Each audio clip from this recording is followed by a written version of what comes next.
Sunlight breaks over the Nazareth hills as roosters announce dawn across limestone terraces. This is a Thursday morning in year 30 AD, and the village where Jesus spent most of his life holds perhaps 400 people living in tight clusters of cave houses carved into the hillside. The settlement is tiny and unremarkable, 20 minutes to walk from one end to the other, most structures being single-room dwellings attached to natural caves, the rock providing insulation and storage, the built portions facing courtyards where daily work happens under open sky. Jesus wakes on a sleeping mat in the main room, shared space with his mother Mary, possibly younger siblings born to her and Joseph, the family sleeping side by side on the floor, privacy being an unknown concept, the cave portion of the dwelling keeping temperature stable year-round. Morning prayers begin before any other activity.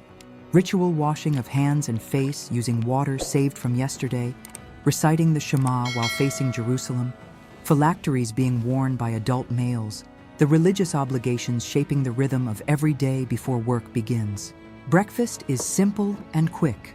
Leftover flatbread from yesterday, perhaps some olives, cheese if the goat produced milk, water to drink, the meal being functional fuel, not leisurely dining. Everyone eating standing or sitting briefly before the day's work demands attention. The village well is already busy. Women gathering with clay jars, the morning water collection being social time, news spreading faster here than anywhere else. Mary likely participating in this daily gathering, learning village happenings while fulfilling household necessity. Jesus is known here simply as the carpenter's son. Joseph, having trained him in the trade, the work being general construction, not fine woodworking, repairing agricultural tools, building roof beams, creating essential items for farming families. The craft being respectable, but not prestigious. The workshop is an outdoor space, tools stored in the cave dwelling, work happening in the courtyard where light is better, wood being expensive because trees are scarce in this region, much of the work involving shaping imported timber or repairing existing wooden items. Nazareth sits in a hollow, protected from wind, invisible from the main roads, deliberately positioned for obscurity and safety, the village being too small and poor to attract attention from Roman authorities or bandits, anonymity being protective in occupied territory. The surrounding landscape is agricultural, terraced hillsides planted with grain and grapes, olive groves providing oil and income, shepherds tending flocks on marginal land, every usable space being cultivated because survival depends on maximizing production from limited arable land. If seeking authentic details about how Jesus actually lived before his ministry began, subscribe, and we'll explore together the ordinary reality behind the extraordinary story. Village governance is informal, elders making decisions about shared resources, disputes being settled through community consensus, no written laws beyond Torah, everyone knowing everyone else's business, reputation and shame being the primary enforcement mechanisms for social norms. The synagogue is a simple meeting space, perhaps just a room in someone's house large enough for the community to gather. No permanent rabbi, but learned men taking turns teaching. Scripture scrolls being precious and carefully protected, religious education happening primarily through oral transmission. Roman presence is distant but oppressive, the nearest garrison being hours away in Sepphoris, tax collectors being the primary contact with occupation, the psychological weight of foreign control being constant even when soldiers aren't visible, resentment simmering beneath surface compliance. Children are everywhere, playing in the streets, helping with chores, learning trades by watching adults, formal education being limited to religious instruction for boys, girls learning household skills from mothers, the village being full of noise and activity. Economic survival is precarious. One bad harvest meaning hunger, debt traps being common, many families losing land to wealthy creditors, the social inequality being stark, with a few families controlling most resources while most people subsist on minimal margins. Jesus walks these streets every day, greeting neighbors, discussing Torah interpretations, working on construction projects, his teaching ministry still years away, the ordinary carpenter being unremarkable to villagers who've known him since birth, nothing yet suggesting the transformation coming. Morning work begins in earnest across the village, farmers walking to their terraced plots, women grinding grain for the day's bread, craftsmen opening workshops, the division of labor being clear and unquestioned, everyone knowing their role in the community's survival. Jesus is repairing a plow beam for a neighbor, the wooden frame having cracked under stress, the repair requiring careful shaping of a replacement piece, the work being physically demanding, splinters being common, the pay being modest, perhaps paid in grain or produce rather than coins. Carpentry tools are basic but effective: bronze or iron chisels, mallets, bow drills for making holes, measuring done by eye and experience rather than precision instruments. The workshop holding perhaps a dozen tools total, each one being valuable and carefully maintained. Wood must be imported from elsewhere, Nazareth's hillsides being largely deforested, timber coming from the coast or from Syria, the expense meaning most construction uses stone and mud brick, wooden elements being reserved for essential structural pieces and tools. The work is dusty and dangerous, sawdust coating skin and hair, the risk of cuts being constant, no safety equipment existing, splinters and minor injuries being routine, serious accidents sometimes causing permanent disability or death when infection sets in. Conversation happens during work, discussing village news, debating scripture interpretations, sharing stories, the oral culture meaning that talk flows constantly, silence being unusual and slightly uncomfortable, community being built through continuous verbal interaction. A traveler passes through asking directions, Nazareth being near the route between coastal cities and inland Damascus, though too far from the main road to see heavy traffic, strangers being occasional visitors, their arrival being noteworthy in a place where everyone knows everyone. The morning heat builds steadily. By mid-morning, the sun is intense, work slowing as temperatures climb, people seeking shade, physical labor becoming dangerous in the peak afternoon heat, the rhythm of work being dictated by weather, not by clocks. Water breaks are frequent and necessary, the well-being central to village life, drinking being essential for survival in the heat, the water being cool from underground sources, providing relief, dehydration being a constant risk for outdoor workers.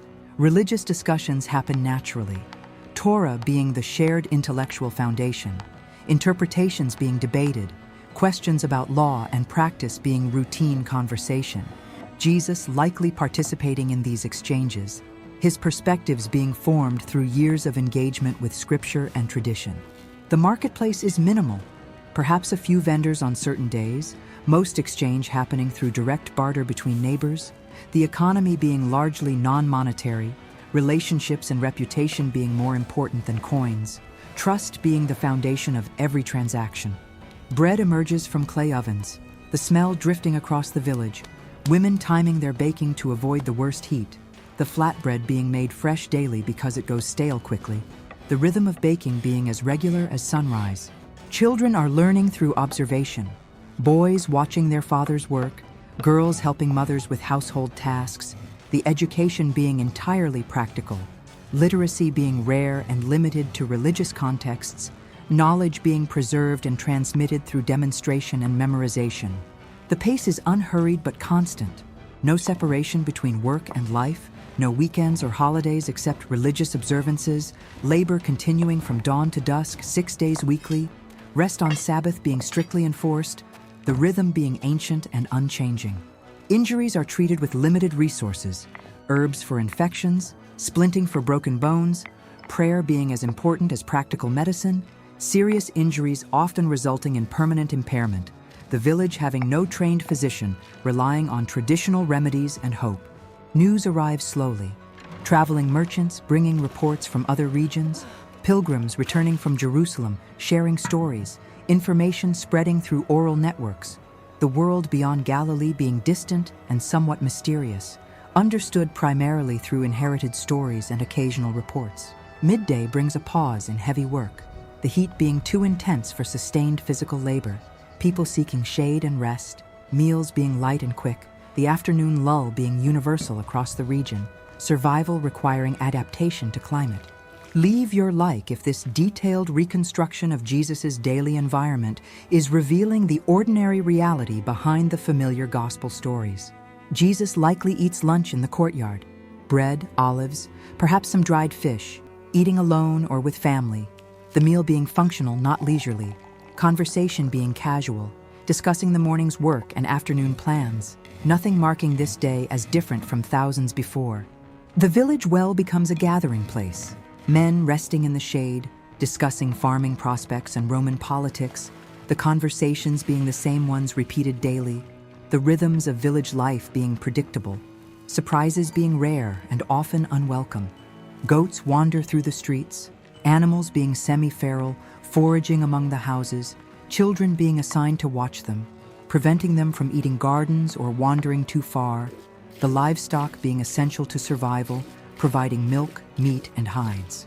The synagogue study session happens in afternoon. Older boys learning scripture with a teacher, memorizing passages through repetition, debating meanings, Jesus having participated in this same education as a child, now perhaps occasionally teaching when his turn comes. Women's work continues regardless of heat.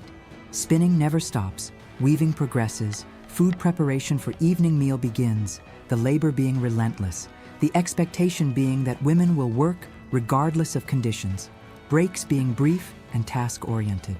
The Roman road is visible in the distance, connecting Sepphoris to the coast, a reminder of occupation and empire, occasionally soldiers passing, tax collectors traveling, the road bringing both opportunity and threat, connection and subjugation simultaneously.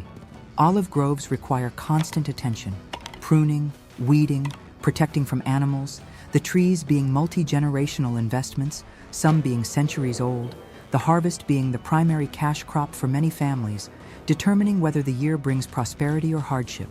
Grain fields show the stage of growth. In spring, the young wheat being green. In early summer, the heads forming. In late summer, the ripening grain being jealously guarded against birds and thieves, the entire community's survival depending on successful harvest. Village tensions simmer beneath surface harmony, disputes over water rights, boundaries between plots, debts owed and unpaid, family feuds stretching back generations, the close quarters meaning grievances never fully disappear, maintaining peace requiring constant negotiation and compromise. Religious observance is the social glue. Shared Sabbath, festivals, prayers, the practices binding the community despite internal conflicts, the synagogue being the center of identity, resistance to assimilation being maintained through ritual and tradition. Jesus is part of this intricate social web, knowing every family's history, being known since birth, his later ministry being shocking, partly because everyone thinks they know who he is. The carpenter's son, who shouldn't presume to teach, familiarity breeding dismissiveness. Afternoon work resumes when heat lessens, returning to the plow repair, testing the fit, shaping the final details, the work being methodical, rushing producing inferior results, quality being reputation, and reputation being economic survival in a small community. The completed plow is delivered, walking to the customer's house, receiving payment in grain, discussing next projects, the transaction being personal, not commercial, the relationship being long-term, single interactions being embedded in lifetime connections. Tools are cleaned and stored, putting away chisels, sweeping sawdust, protecting iron from rust, the maintenance being as important as the work itself, tools being expensive and difficult to replace, carelessness being economically catastrophic. Evening approaches and the village shifts rhythm. The day's main meal being prepared, people returning from fields and workshops, children being called home, the transition from work to domestic life being gradual, the two spheres being barely distinguishable in reality. Share in the comments. Could you have found meaning and purpose in this repetitive village existence? Or would the sameness and confinement have stifled your spirit? Mary has been preparing the evening meal for hours, the lentil stew simmering, bread being baked, olives and cheese set out, the table being the floor, the dishes being communal, everyone sharing from common bowls, the meal being the day's social center. The family gathers as darkness falls, washing hands ritually before eating, the eldest male speaking blessings over bread and wine, the prayers being memorized formulas repeated 3 times daily, gratitude being expressed in ancient words, the rhythm connecting them to generations of ancestors. Conversation during the meal covers village happenings. Who is sick? Whose harvest looks promising? What the latest news from Jerusalem is? Interpretations of recent scripture readings? Jesus participating in these exchanges? his insights being respected even before his public ministry begins. Evening prayers follow the meal, reciting psalms, discussing Torah portions, the religious life being inseparable from domestic life, every aspect being saturated with faith, the distinction between sacred and secular being foreign to this culture, everything being potentially holy.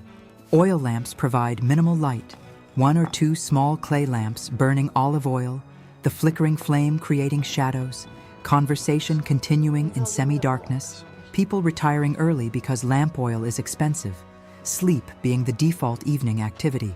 The village settles into quiet, voices lowering, animals being secured for the night, doors being closed, the darkness being absolute, except for stars and occasional lamps, the silence being broken only by animal sounds and occasional human movement.